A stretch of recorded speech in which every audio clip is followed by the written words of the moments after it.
18번 보겠습니다. 18번. 저당권에 대한 설명으로 옳은 것은 되어 있는데 1번.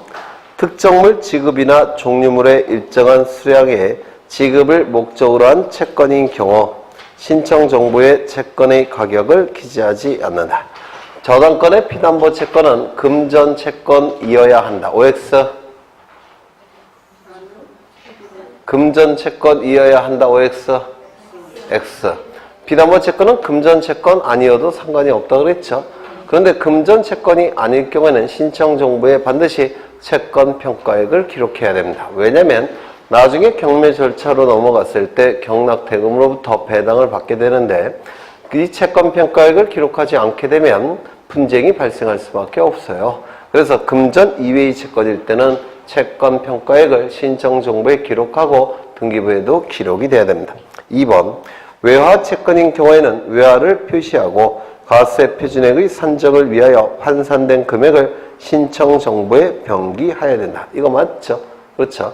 그래서 외화 채권 100만 달러라고 한다면 신청 정보에는 세금 문제 때문에 세금을 납부해야 되니까 11억 원 이렇게 100만 달러 11억 원 이렇게 같이 기록을 해야 됩니다. 즉 외화 채권 자체와 환산된 금액을 같이 기록을 합니다.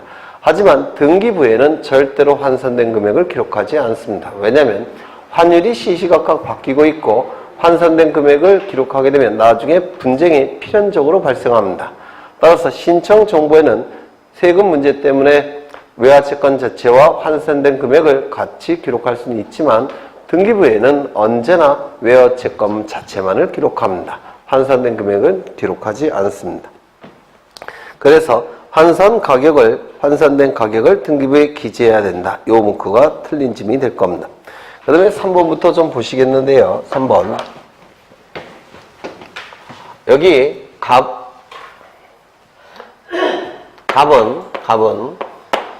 부동산을 가지고 있는 상태에서 은행으로부터 10억 원을 빌립니다. 그냥 안 빌려주겠죠. 담보를 요구할 테고 따라서 담보를 제공하는데 부동산에 대한 담보 제공은 저당권 설정입니다.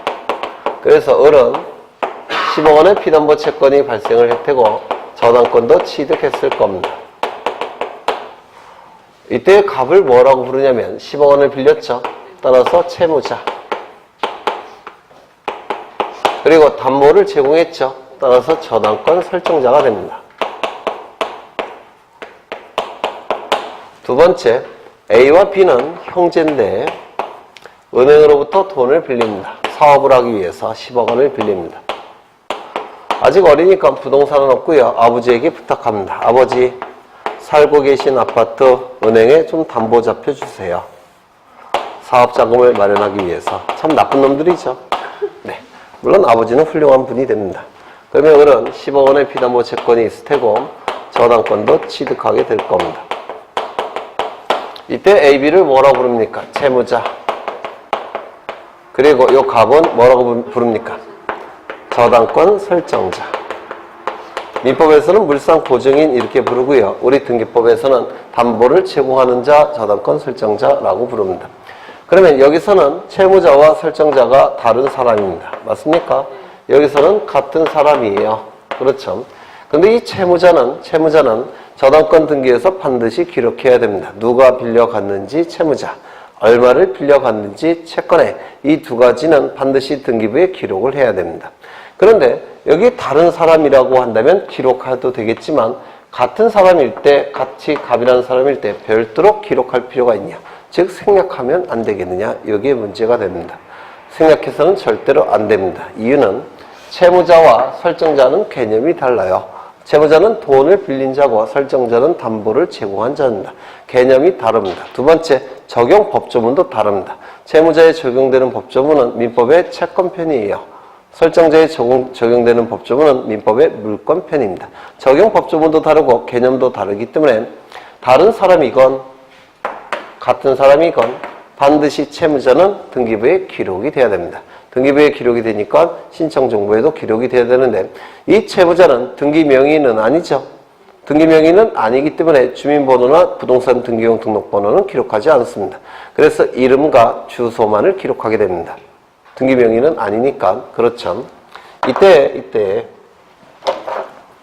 이 AB는 채무자인데 이 AB 관계가 연대 채무 관계인 경우도 있고 했던 거죠. 다 분할 채무인 관계도 있습니다. 물론 불가분 채무 관계인 경우도 있을 테고 다양합니다. 채무자의 관계가. 이 연대 채무는 개념이 뭐냐면 A도 10억 원 변제할 책임이 있고 B도 10억 원 변제할 책임이 있을 때 이를 연대 채무라고 불러요. 둘 다 전액을 변제할 책임이 있을 때 이 채무를 연대 채무라고 부릅니다. 분할 채무는 채무액을 분할해서 변제할 책임이 있을 때 분할 채무라고 부릅니다. 개념이 달라요. 그러면 이 연대 채무, 분할 채무에 따라서 저당권자가 영향을 받느냐? 영향을 받지 않습니다. 저당권은 통일성 중에서 불가분성이 있죠. 불가분성이 있기 때문에 전액이 변제되지 않는 한 저당권은 온전하게 살아있는 겁니다. 따라서 전액이 변제되지 않는 한 이 저당권자는 저당권을 실행해서 전부 다 배당을 받아갈 수가 있습니다. 따라서 저당권자 입장에서 볼 때 AB가 연대 채무 관계이건 분할 채무 관계이건 전혀 의미가 없습니다. 불가분성 때문에 그렇습니다.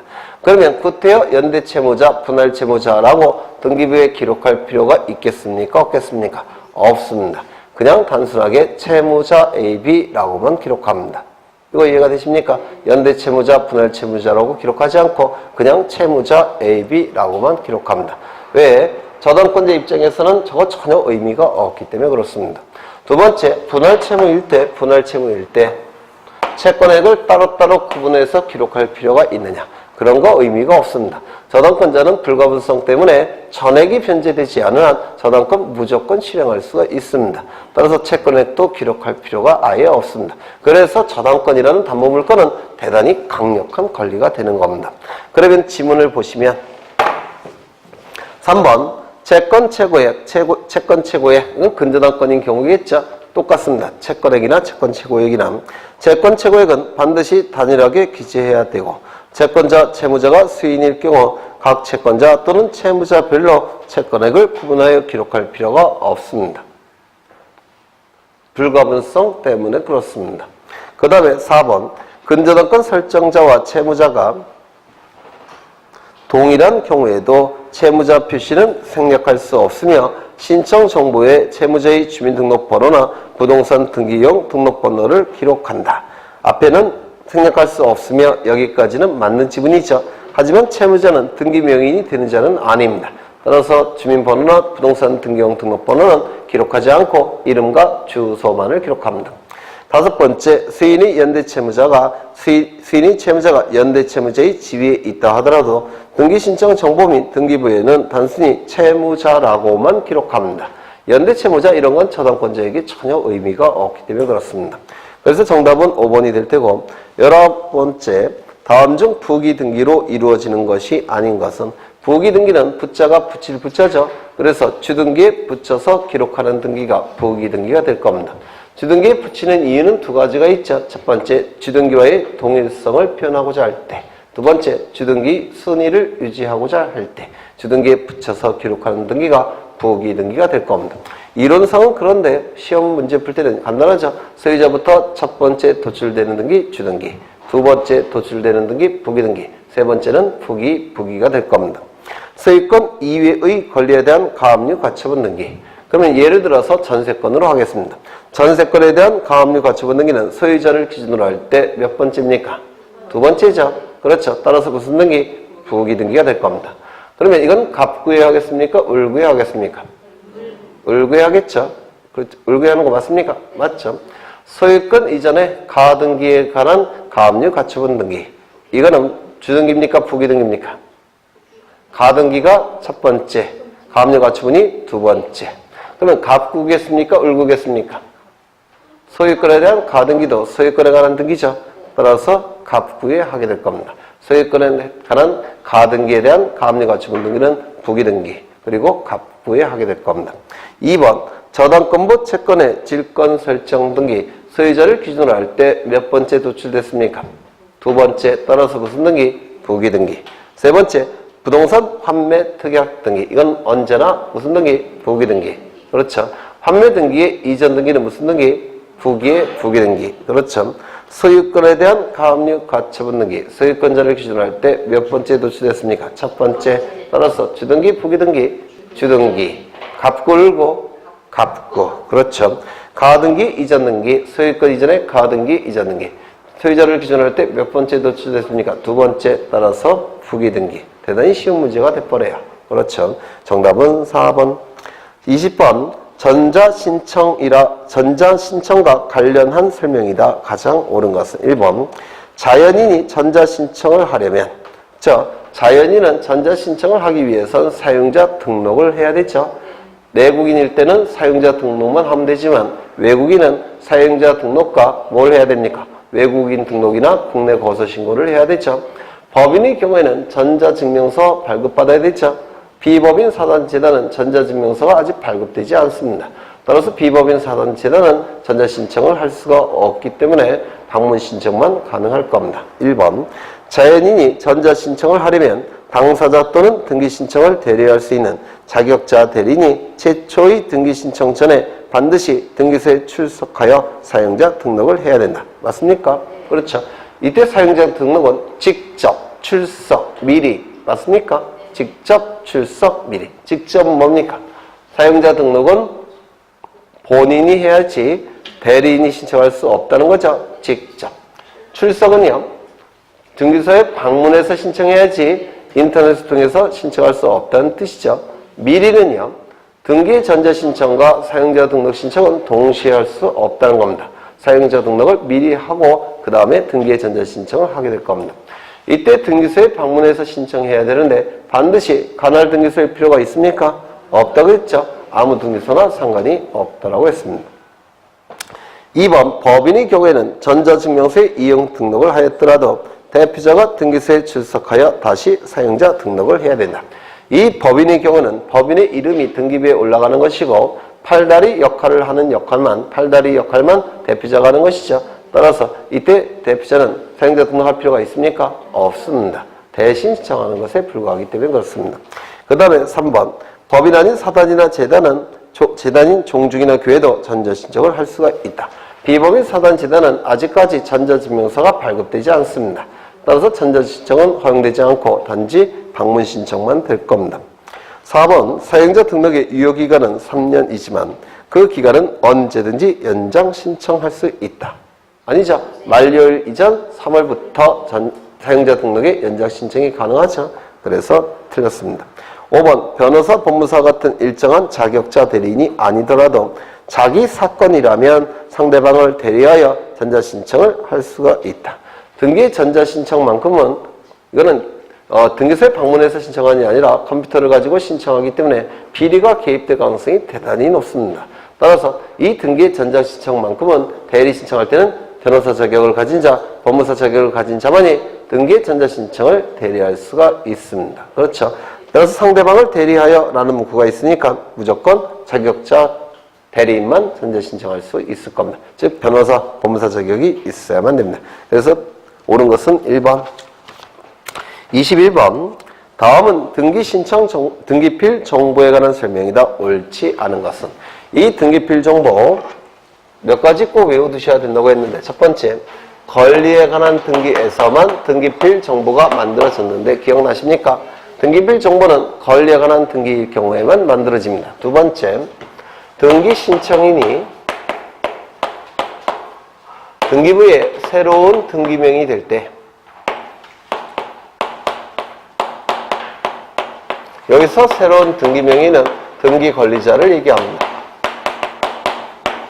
그때만 등기필 정보가 만들어지죠. 그래서 이 새로운 등기명인에게 등기필 정보가 작성되고 통지가 되는 거라고 했습니다. 권리에 관한 등기에 있어서 등기 신청인이 등기부에 새로운 등기명이 될 때 그때 새로운 등기명인에게 작성 통지되는 것이 등기필 정보였죠. 이 등기 권리자를 얘기하는데 이자가 나중에 등기 의무자로 전환이 됐을 때 자신에게 권리가 있다는 사실을 등기관에게 확인시키기 위해서 이때 받은 등기필 정보를 등기소에 제공한다고 했는데 기억나십니까? 여하간 등기필 정보는 이 요건을 갖춰야지만 등기필 정보가 작성이 됩니다. 권리에 관한 등기가 아니라고 한다면 등기필 정보가 작성되지 않습니다. 맞습니까? 그러면 표지부 등기는 등기필 정보가 작성된다 안 된다? 안 된다 라고 얘기할 겁니다. 등기 신청인이 없는 경우에도 등기필 정보가 작성되지 않습니다. 그렇다면 미등기 부동산에 대해서 법원에 가압류 가처분 등기 촉탁이 있을 때 등기관은 직권으로 보존 등기하죠. 이때 신청인이 있습니까? 없습니까? 없어요. 직권이니까 등기필 정보가 작성되지 않습니다. 미등기 부동산에 대해서 법원에 임차권 등기명령에 의한 임차권 등기가 촉탁이 될 때는 직권으로 보존 등기한 다음에 임차권 등기한다고 했죠. 이때 직권 보존 등기의 경우에도 등기 신청인이 존재하지 않으니까 등기필 정보가 작성되지 않습니다. 직권에 의한 보존 등기는 등기 신청인이 없기 때문에 등기필 정보가 작성되지 않을 겁니다. 등기부에 새로운 등기명의를 기재하지 않을 때는 등기필 정보가 작성되지 않습니다. 예를 들어서 말소 등기. 말소 등기는 새로운 등기명의인이 등기부에 기록이 됩니까? 안 되죠. 등기필 정보가 작성되지 않습니다. 말소 회복 등기. 부적법하게 말소가 됐을 때 이를 회복시키는 게 말소 회복 등기죠. 그러면 처음으로 새로운 등기명의인이 기록됩니까? 아니죠. 부적법하게 말소가 된 사람이 다시 나타날 뿐이죠. 새로운 등기명의인이 아닙니다. 따라서 말소 회복 등기도 등기필 정보가 작성되지 않습니다. 권리 변경 등기, 전세금을 10억에서 15억 원으로 늘렸다는 겁니다. 전세권의 내용이 바뀌니까 전세권 변경 등기 하겠죠. 이런 권리 변경 등기는 새로운 등기명의인이 나타나는 등기가 아닙니다. 따라서 이때도 등기필 정보가 작성되지 않습니다. 그런데 권리자를 추가하는 변경 등기라고 한다면 이때는 등기필 정보가 작성됩니까? 이때는 작성이 될 겁니다. 그렇겠죠. 권리에 관한 등기고 등기 신청인도 존재하고 새로운 등기 명의인도 등기부에 기록이 되는데 이 두 사람이 다른 사람일 때는 등기필 정보가 작성되지 않습니다.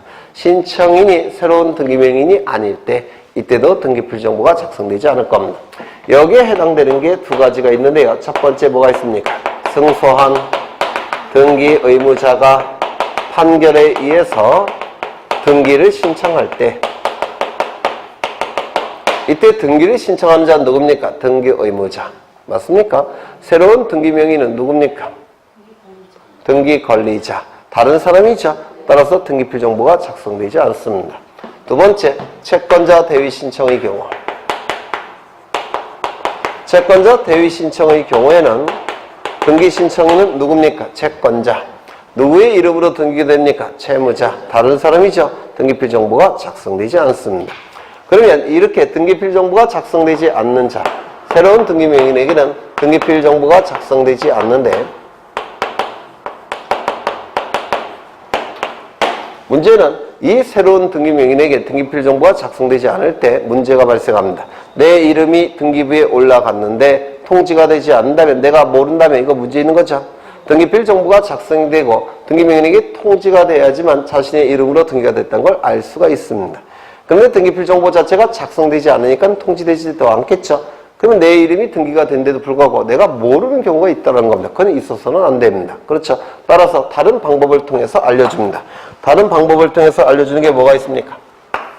이 자에게 등기가 너의 이름으로 등기가 완료되었음을 통지해 줍니다. 그렇죠. 이때는 등기필 정보가 작성되지 않고 대신 등기 완료가 통지된다라고 했습니다. 기억나십니까? 네. 그러면 문제를 보겠습니다. 1번 등기필 정보의 등기필 정보는 두 개의 내용으로 구성되어 있는데 일련 번호와 비밀 번호로 구성되어 있습니다. 일련 번호는 영문 아라비아 숫자를 조합한 12개의 문자로 구성되어 있고 비밀 번호는 등기소로부터 나오는데 총 50개가 나옵니다. 그 중에서 하나를 선택해서 비밀번호를 만드는 겁니다. 그래서 1번 지문은 맞았고 2번 채권자 대위에 의한 등기의 경우에는 등기명의인을 위한 등기필 정보를 작성한다. 신청인과 등기명의인이 달라지자 등기필 정보는 작성되지 않습니다. 다만 대신 뭘 통지해 줍니까? 등기완료 통지해 줄 겁니다.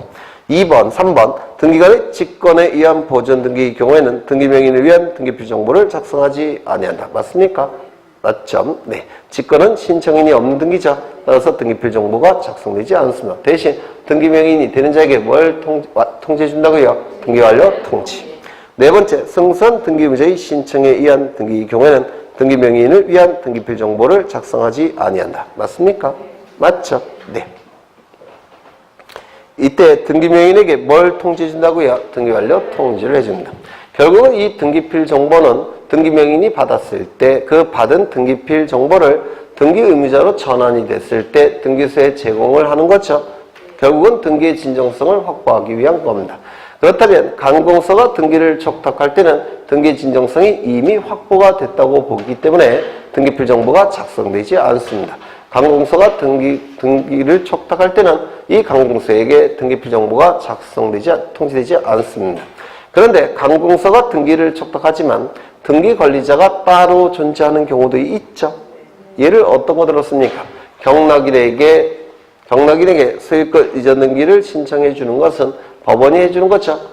맞습니까? 그럼 법원이 등기를 촉탁하는 것이고 등기 권리자가 되는 자는 경락을 받은 자죠. 이렇게 간공서의 촉탁에 의한 등기지만 등기 권리자가 따로 존재할 때는 그 자에게 등기필 정보가 필요하기 때문에 그때 안에서 등기필 정보를 작성 통지해 줍니다. 그래서 5번 지문을 보시면 간공서가 등기를 촉탁한 경우에는 등기필 정보를 작성하지 않는 것이 원칙입니다. 그런데 간공서가 등기 권리자를 위해 등기를 촉탁하는 경우, 즉 등기 권리자가 따로 존재하는 경우에는 그 등기 권리자에게 등기필 정보가 필요하니까 그 등기 권리자를 위해서 등기필 정보가 작성 통지가 될 겁니다. 그래서 맞는 지문이고 정답은 2번. 22번 구분 건물의 등기에 관한 설명으로 틀린 것은 1번 상가 건물도 일정한 요건을 갖춘 경우에는 구분 점포마다 각각의 소유권 보존 등기를 할 수 있다. 이것도 여러 번 말씀드린 건데 이런 경우가 있죠. 3층짜리 상가 건물인데요. 1층은 점포가 101호, 102호, 103호 이렇게 있을 겁니다. 그러면 이게 등기가 되기 위해서는 구조상 독립성, 이용상 독립성이 있어야 돼요. 그렇죠? 구조상 독립성, 이용상 독립성이 있어야지만 구분 건물로 등기가 가능합니다. 그런데 여기는 벽이 있으니까 구조 자체가 독립적으로 구성되어 있죠.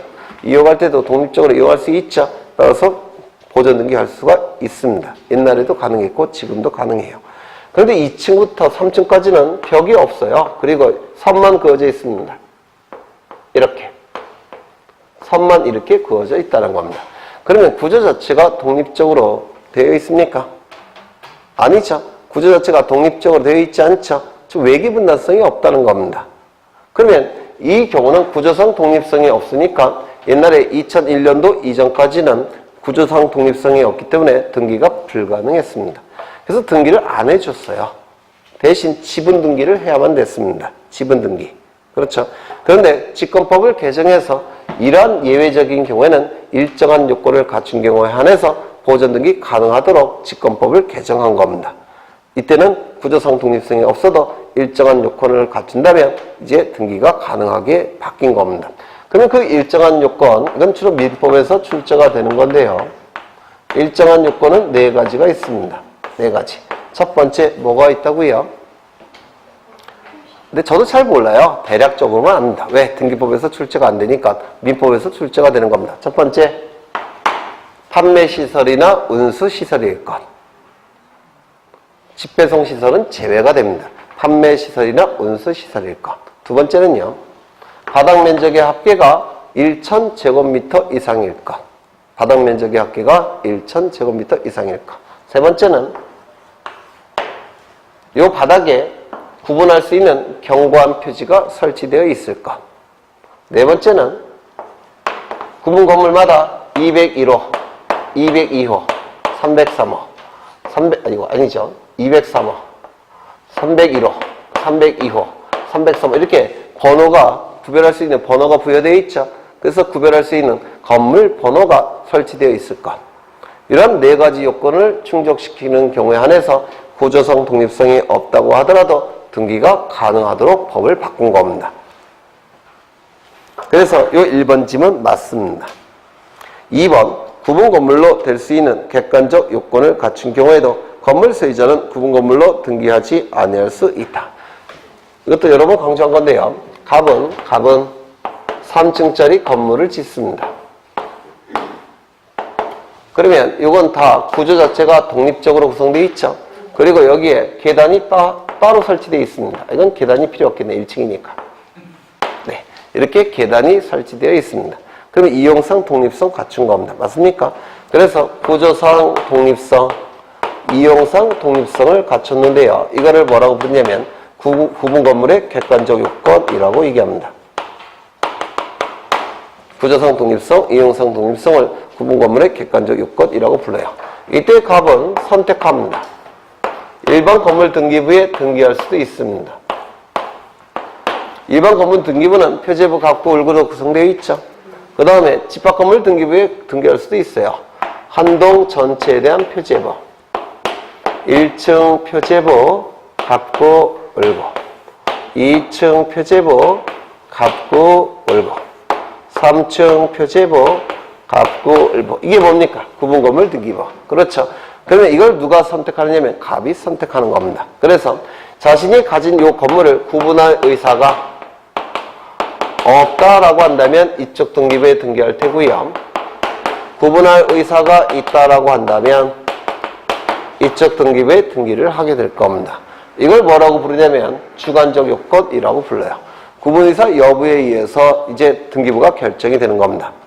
그러면 구분 건물이 되기 위한 요건은 3개가 돼요. 첫 번째, 구조상 독립성, 이용상 독립성, 그 다음에 구분의사. 구분의사를 민법에서는 구분행위라고 부릅니다.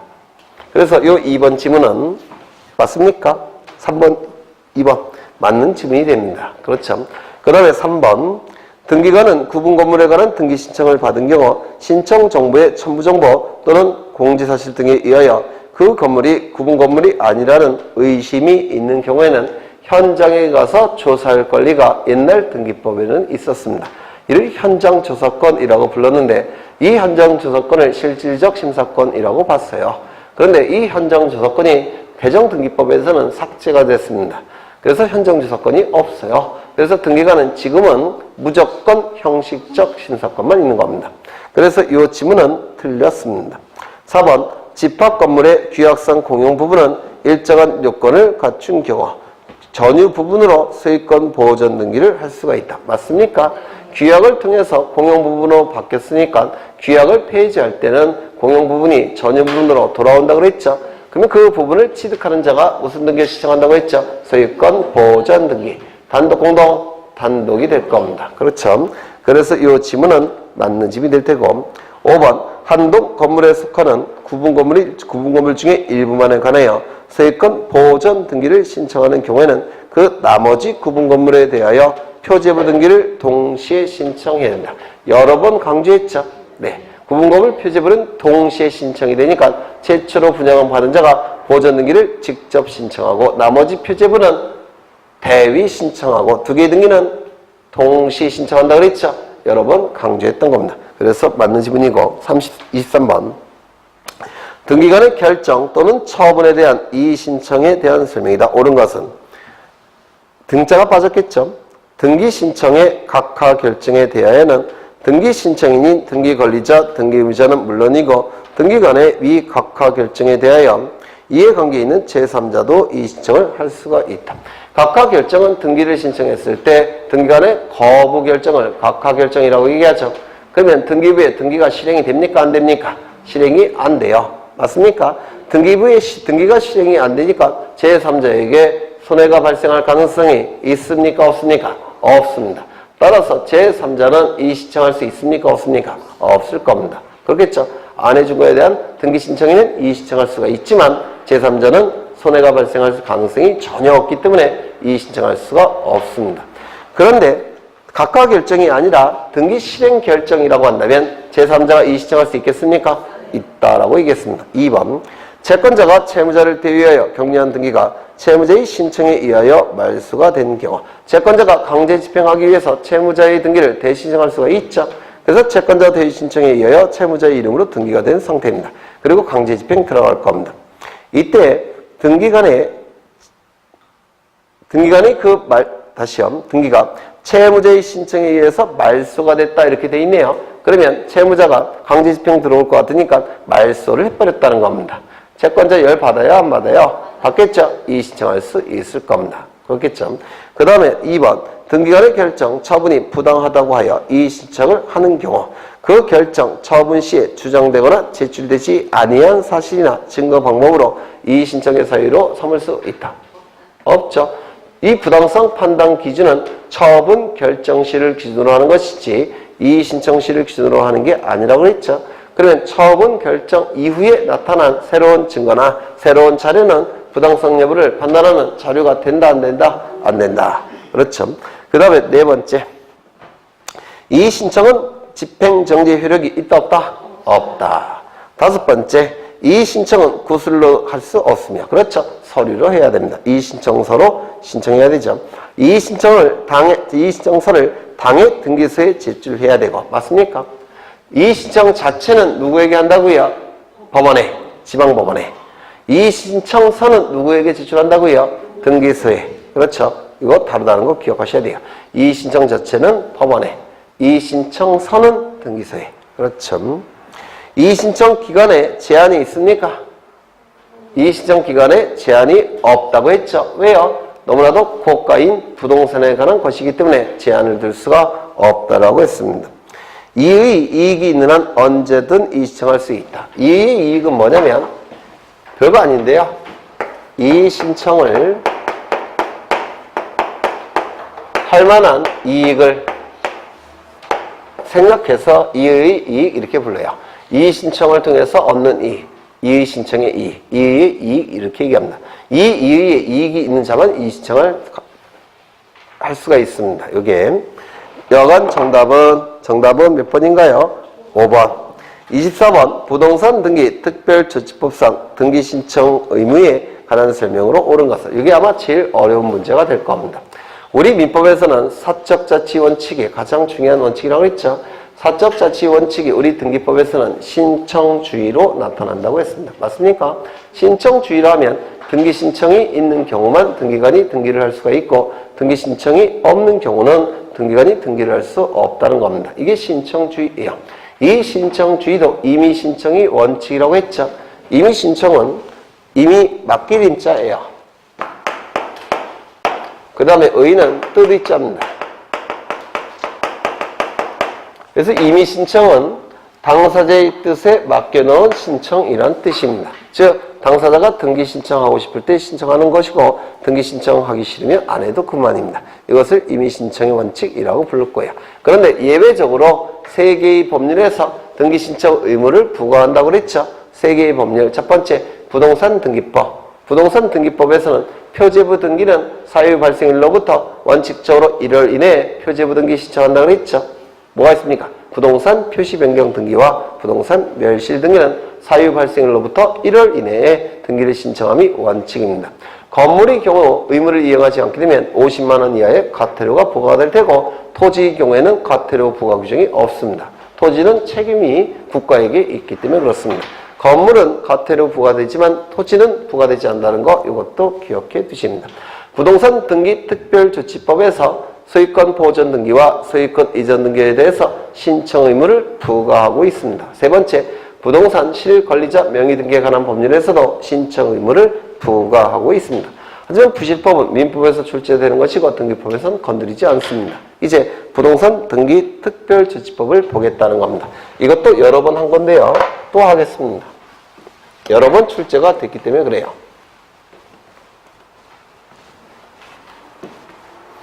이거 정답이 5번인데 맞은 분 손 들어보세요.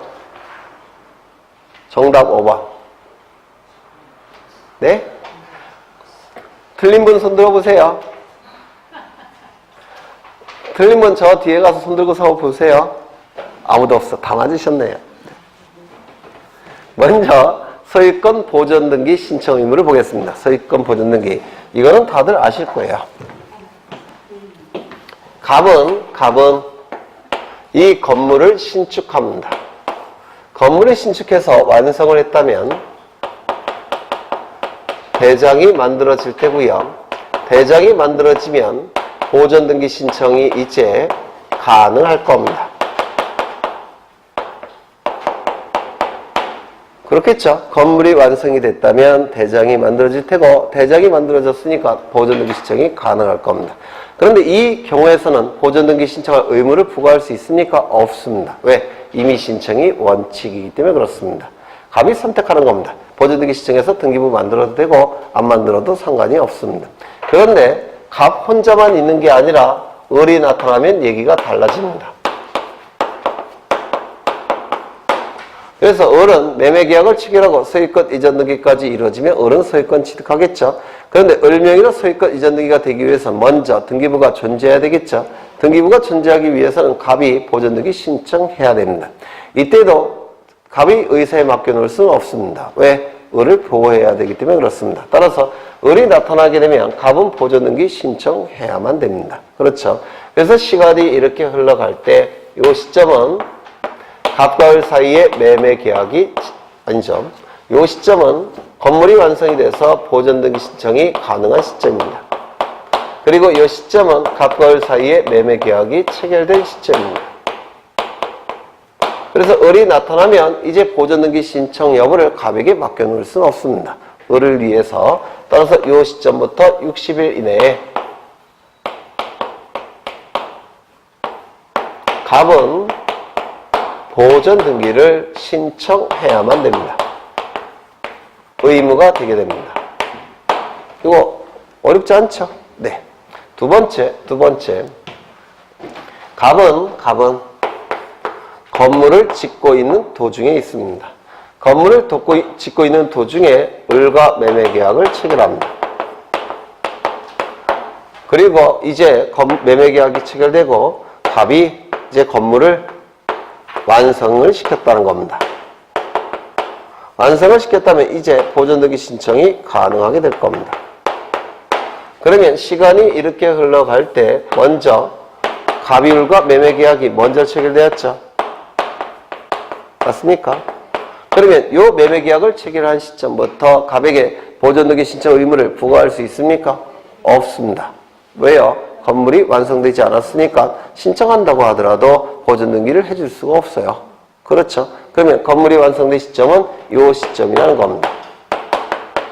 따라서 이 시점부터는 대장이 만들어질 테고 대장이 만들어졌으니까 보존 등기 신청이 가능하게 될 겁니다. 그럼 이 시점부터는 이제 60일 이내에 갑은 보존 등기를 신청해야만 되더라는 겁니다. 그러면 여기서 이 기간 동안에는 보존 등기 신청 의무를 갑에게 부과할 수 있겠습니까? 없습니다. 왜요? 이미 신청이 원칙이니까. 그렇죠. 이 기간 동안에는 갑에게 보존 등기 신청 의무를 부과할 수 있겠습니까? 없습니다. 왜? 건물이 완성되지 않았으니까. 맞습니까? 그래서 보존 등기 신청이 가능한 다음에 매매 계약이 체결됐다면 매매 계약 체결 시점부터 60일 이내. 계약이 먼저 체결되고 그 다음에 보존 등기 신청이 가능하다면 보존 등기 신청이 가능한 시점부터 60일 이내. 즉 두 가지 요건을 다 충족시킨 시점부터 60일 이내 보존 등기 신청해야만 되더라는 겁니다. 두 번째, 이건 보존 등기 신청 의무에 대한 등기 특별조치법을 보신 것이고 이제 소유권 이전 등기 신청 의무에 대한 등기 특별조치법을 볼 겁니다. 여기 이러한 부동산이 있고 소유자가 갑입니다. 갑이 을과 매매 계약을 체결합니다. 매매 계약을 체결했다고 해서 갑이 을과 같이 무조건 소유권 이전 등기 신청해 줘야 됩니까? 아니죠. 돈을 받아야지만 등기해 줄 수가 있죠. 맞습니까? 그래서 돈을 받은 시점부터 을에게 이전 등기를 신청해 줘야만 되는 겁니다. 돈 받기 전에는 등기 신청해 주면 안 되겠죠. 그래서 시간이 이렇게 흘러갈 때 여기는 갑과 을 사이에 매매 계약이 체결된 시점, 그리고 돈을 받은 시점은 이 시점입니다. 이걸 멋있게 표현하면 반대급부의 이행이 완료되는 시점. 반대급부, 이것은 쌍무계약이죠. 쌍무계약이니까 반대급부가 있습니까? 있겠죠. 반대급부의 이행이 완료된 시점부터 60일 이내 갑과 을은 소유권 이전 등기를 신청해야만 되는 겁니다. 그 이전에는 소유권 이전 등기를 신청할 필요가 없습니다. 돈을 안 받았으니까. 그렇죠. 두 번째, 여기에 이러한 부동산이 있고 소유자가 갑입니다. 을과 증여계약을 체결합니다. 이 증여계약은 편무계약이죠. 편무계약이니까 반대급부가 있습니까? 없습니까? 없죠. 그러면 이 갑에게 소유권 이전 등기 신청 의무가 발생한 날로부터 60일 이내에 소유권 이전 등기를 신청해야만 되는 겁니다. 그러면 이 갑에게 소유권 이전 등기 의무가 발생하는 시점이 어느 시점입니까? 네? 증여계약의 효력이 발생하는 시점이 되겠죠. 따라서 이 시점은 계약의 효력이 발생하는 시점부터 60일 이내여야 됩니다. 그래서 이 시점부터 60일 이내에. 그 다음에 이 경우도 60일 이내에 을의 이름으로 소유권 이전 등기를 신청해야만 되는 겁니다. 이게 소유권 이전 등기 신청 의무예요. 기억하시죠? 쌍무 계약의 경우에는 반대급부의 이행이 완료된 시점부터 60일 이내, 편무 계약의 경우에는 반대급부가 없으니까 계약의 효력이 발생한 날로부터 60일 이내에 매수인 이름으로 소유권 이전 등기가 신청돼야만 됩니다. 되셨나요? 네. 이때는 신청 의무가 있을 수가 없겠죠. 이때는 왜? 돈을 안 받았으니까. 이때는 왜? 계약의 효력이 발생하지 않았으니까. 의무가 발생하지 않았으니까. 그렇죠. 이게 소유권 이전 등기 신청 의무를 얘기하고요. 이제 세 번째, 이 부동산에 대해서 소유권이 을에서 갑과 병 이렇게 소유권이 넘어갔습니다. 매매. 을과 갑 간의 매매 계약이 체결되었고, 그렇다면 소유권은 을에서 갑으로 넘어가야 되죠. 맞습니까? 그 후에 이 갑과 병은 매매 계약을 체결했습니다. 그러면 소유권은 갑에서 병으로 넘어가겠죠. 그러면 등기명의도 어떤 순서가 되어야 됩니까? 을에서 갑으로, 그리고 그 다음에 병으로 등기명의가 넘어가야 되죠. 맞습니까? 왜냐면 권리 변동이 을, 갑 순서로 되어 있으니까, 을, 갑, 병 순서로 되어 있으니까 그것을 정확하게 공시되어야 되기 위해서는 등기명의도 을, 갑, 병 순서로 이전 등기가 이루어져야 될 겁니다. 맞습니까? 그런데 이렇게 등기가 되는 경우도 있더라는 겁니다. 이게 뭡니까? 중간 생략 등기입니다. 중간 생략 등기는 원칙적으로 금지되어 있죠. 그렇죠. 왜 금지시킵니까? 물권 변동 과정을 제대로 공시하지 못하니까. 그렇죠. 또한 세금 탈루 문제가 생기니까. 그렇죠. 따라서 등기가 이 순서로 넘어가야 됩니다. 그렇다면 이러한 등기 순서가 발생해서는 안 되더라는 겁니다. 중간 생략 등기를 방지하고자 하는 규정이 우리 부동산 등기 특별조치법에 규정이 되어 있다는 겁니다. 중간 생략 등기 방지 규정입니다. 그러면 시간이 이렇게 흘러갑니다. 시간이 이렇게 흘러가는데 이 시점은 을과 갑 사이에 소유권 이전 계약이 체결되었습니다. 소유권 이전 계약의 대표 주자는 쌍무 계약은 매매, 편무 계약은 증여가 있을 겁니다. 이때 을과 갑 사이에 이러한 계약이 체결되었다면 중간 생략 등기를 방지하기 위해서 갑의 이름으로 반드시 등기가 돼야 될 겁니다. 맞습니까? 그러면 어느 시점까지 갑의 이름으로 등기가 돼야 됩니까? 매매는 반대급부의 이행이 완료되는 시점. 증여는 계약의 효력이 발생하는 시점. 요 이후 60일 이내에 누구 이름으로 등기가 돼야 됩니까? 갑의 이름으로 소유권 이전 등기가 돼야 될 겁니다. 맞습니까? 그리고 나서 이후에 갑과 병 사이에 계약이 체결되었다면, 즉 소유권 이전 계약이 체결되었건 지위 이전 계약이 체결되었건 이 규정에 의해서 그 이후에 병의 이름으로 등기가 되겠죠. 맞습니까? 따라서 이 규정에 의해서 중간 생략 등기가 방지가 됩니다. 맞습니까? 계약이 체결되었고 그 다음에 반대급부 이행이 완료된 시점, 계약이 효력이 발생한 시점 이내에, 시점부터 60일 이내 갑 명의로 등기가 돼야 되니까 그 이후에 갑이 병과 계약을 체결했다고 하더라도 곧장 을에서 병의 이름으로 등기가 넘어갈 수 있습니까? 없습니다. 중간 생략 등기가 이 규정에 의해서 방지가 됩니다. 이거 이해가 되십니까? 그렇죠. 두 번째. 이 시점은 을과 갑 사이에 소유권 이전 계약이 체결되었습니다. 즉 매매나 증여 계약이 체결되었다는 겁니다. 이 시점은 매매의 경우 반대급부의 이행이 완료되는 시점 또는 계약의 효력이 발생하는 시점입니다. 이 시점부터 며칠 이내에 60일 이내에 누구 이름으로 등기가 돼야 됩니까? 갑의 이름으로 소유권 이전 등기가 돼야 됩니다. 맞습니까? 네. 그런데 이 시점에 갑과 병 사이에 소유권 이전 계약의 체결되었다는 겁니다. 그러면 이 시점에 갑과 병 사이에 소유권 이전 계약이 체결됐다고 하더라도 반대급부의 이행이 완료된 시점, 계약의 효력이 발생한 시점부터 60일 이내에 갑의 이름으로 등기가 신청돼야 되죠. 따라서 갑의 이름으로 등기가 신청돼야 되니까 을의 이름으로 해서 병의 이름으로 곧장 등기가 넘어갈 수 있습니까? 없습니다. 왜요? 갑과 병 사이에 계약이 체결되었다도 이 규정에 의해서 갑의 이름으로 등기가 돼야 되잖아요. 그럼 을의 이름에서 병의 이름으로 곧장 등기가 넘어갈 수 있습니까? 없습니다. 갑을 거쳐야 된다고 돼 있으니까. 이거 어려우세요? 어려우세요? 뭐 이상해요? 이상한 거 없는데. 네, 갑과 병 사이에 이 이전에 계약이 체결되었어도 이 규정에 의해서 갑의 이름이 등기가 됩니다. 갑의 이름으로 곧장 등기가 되니까 을에서 병으로 곧장 등기될 수 있습니까? 없습니다. 이때 아마 병의 이름으로 등기가 될 겁니다. 중간생각 등기가 방치가 됩니다. 그런데 이런 경우가 문제가 되더라는 겁니다. 갑과 병 사이에 양수인의 지위를 이전시키는 계약이 체결되었다는 겁니다.